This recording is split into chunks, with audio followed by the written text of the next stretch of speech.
Night 30 రూపాయలు drop పడింది. ఉదయాన్నే మా అమ్మ ఎగ్స్ తెమ్మని 20 రూపాయలు ఇచ్చింది. దాంట్లో 5 రూపాయలు మిగిలినాయి. మళ్ళీ కాసేపు అయినాక బొబ్బులకి వెళ్తాను.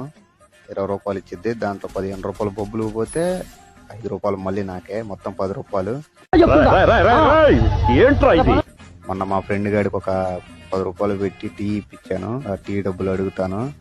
అంటే 7 రూపాయలు, 8 రూపాయలు, 9 రూపాయలు అవి ఉంటే అడిగేవాడిని కాదు. కానీ 10 రూపాయలు కదా అడుగుతా.